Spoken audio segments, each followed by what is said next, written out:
The embattled Defense Secretary Pete Hegseth seen leaving the White House for a visit that was not on the official schedule today. Comes as Hegseth is under increasing fire for sharing military plans in a Signal group chat. This is a second Signal group chat, and this group included a lot of personal people, including his brother and his wife. His wife is not an employee of the Defense Department, nor is his brother. And tonight, CNN is learning more about his wife, Jennifer Hegseth. She is a former Fox producer who is constantly by Hegseth's side and has even requested a security clearance for herself. Brian Todd is out front. She's not formally employed at the Pentagon, and it's unclear whether she has a security clearance, though a source tells CNN she's applied for one. A Pentagon spokesperson said the department does not discuss security clearances for any individual. But tonight, Jennifer Hegseth is firmly entrenched in her husband's inner circle and in his controversy. Jennifer Hegseth was in a recent second Signal group chat in which her husband, Defense Secretary Pete Hegseth, shared sensitive information about U.S. military operations against the Houthi rebels.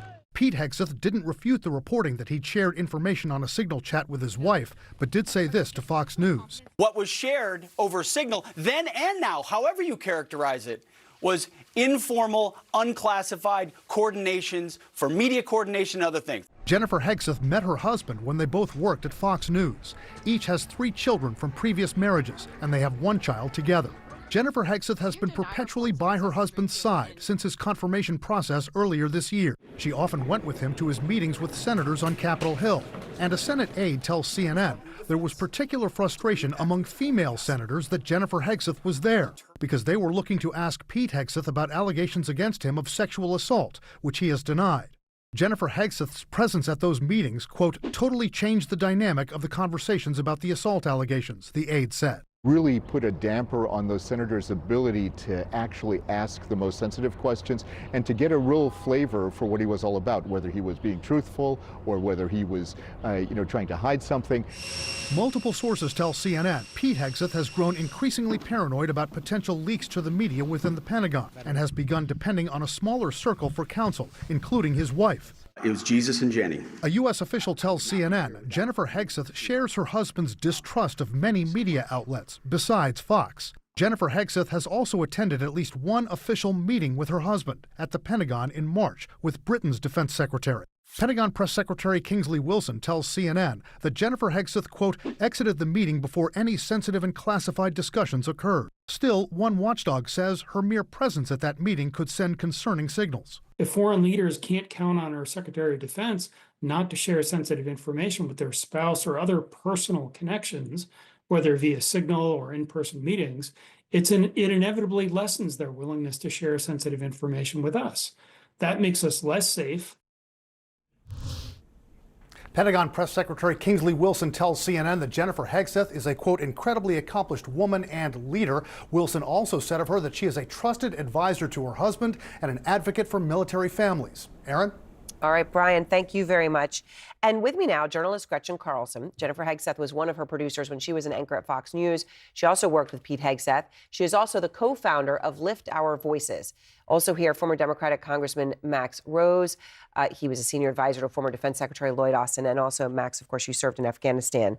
So Gretchen, just trying to understand this a little bit such that you can explain, why do you think Secretary Hegseth is keeping his wife so close and so intimately involved in obviously very serious things? I mean, this is not even talking about the classified strike details, but those of what's going on at the Pentagon. Well, keep in mind that he said during his confirmation hearings that he was a changed man because of 2 things, Jenny and Jesus. Mm-hmm. Now, I will say that from a Christian perspective, his behavior has not lived up to what most Christians would believe is the right thing to do, which is to take accountability, to ask for forgiveness, to say that you've made mistakes and move on. By the way, this story would have been over if he would have just owned it from the beginning. But I think what's really also important here is that you have to understand the inside of Fox News, where, first of all, she was probably one of his producers from time to time when he filled in on the week show of Fox and Friends. He was on the weekends. And producers are your trusted advisors. But there's also a dynamic at Fox News with the idea that the world's out against you, right? That there's sort of this belief that everyone is there to get you. And so I think that we're seeing that play out now in the way in which he's deflecting things that people say he's doing wrong And he's going just into his isolated chamber with his wife. And Max, let me ask you about that. Okay, so these group chats, and as Gretchen said, he owned the first one, right, where Jeffrey Goldberg is, I don't know what word even now to use, is added. Let's just say added. I won't put an adjective on it, into the group. But this other group with his brother and his wife and his lawyer and 10 other people, can you think of a single good reason? Again, you worked at the Defense Department under Austin. Can you think of a single good reason for such a group chat to exist where Houthi strike plans, the same ones that we all saw published, would be put? Of course not. I mean, it's ludicrous. Look, signal chats are very common in politics and all the rest, so they may be used to that form of communication, but it is incredibly rare to see something like this happen, but it's also not isolated,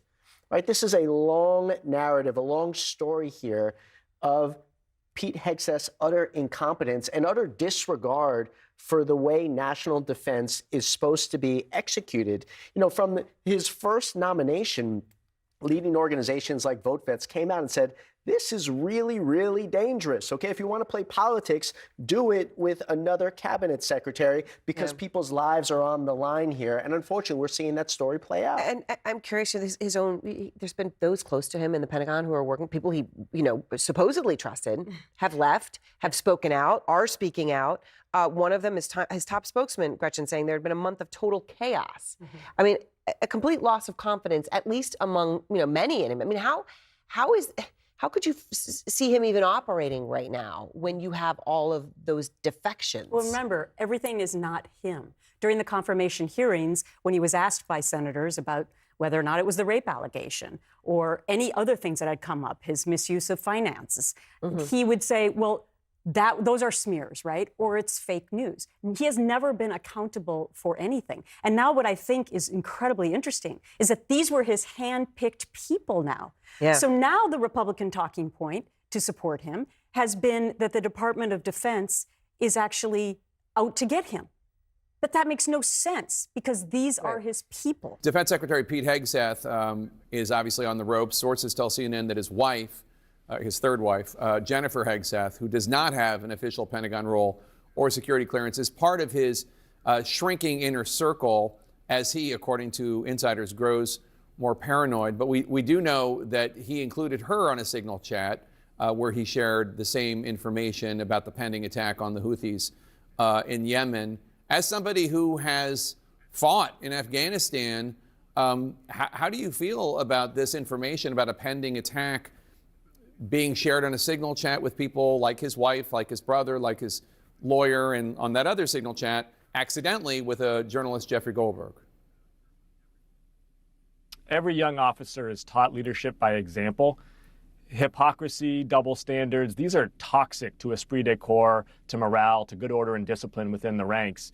What Hegseth is trying to get away with is conduct that, should a captain or a corporal have committed it, would be career-ending for them. And I assure you that every single uniformed individual knows that, and it is corroding their respect for him and, frankly, for the chain of command. The man needs to be fired. He was an officer in the Minnesota Army National Guard. He served abroad. He surely knows that. I mean, we've heard him say similar things that you just said, except he was talking about Secretary of State Hillary Clinton. How do your fellow veterans who are Republicans, did they talk to you about this? I think they understand that when an individual comes into that office, talks about returning the Pentagon to the warfighters, and then spends 3 months installing a makeup studio in the Pentagon so he can do Fox News hits, is not an individual who's serious about actually improving morale or readiness within the Department of Defense, nor is it an individual who is going to be taken seriously by the likes of Vladimir Putin or Xi Jinping or the Ayatollah. Our enemies are looking across the negotiating table at him, at Tulsi Gabbard, and they think we're sending the junior varsity squad. It's making Americans less safe.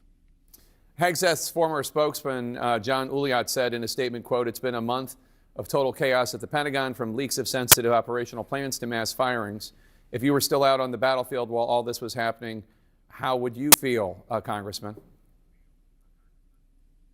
The same way I feel now, which is that I blame Senator John Thune for this. John Thune and other Senate Republicans know that he is manifestly unfit and unqualified for this job. They confirmed him and abdicated their Article 1 responsibility because they didn't want to upset the dear leader. And by doing so, they have made this nation's military less ready and less fit in fighting to take on our adversaries, particularly China and the Indo-Pacific. But isn't recruitment way up? Recruitment is one element of the military's readiness. The other element is esprit de corps and morale. The other element is our ability to procure equipment competently. The other element is how the Department of Defense negotiates against foreign parties. And all of these are being degraded by his lack of professionalism and his lack of managerial competence. Democratic Congressman Jake Auchincloss, thank you so much. Appreciate your time today, sir.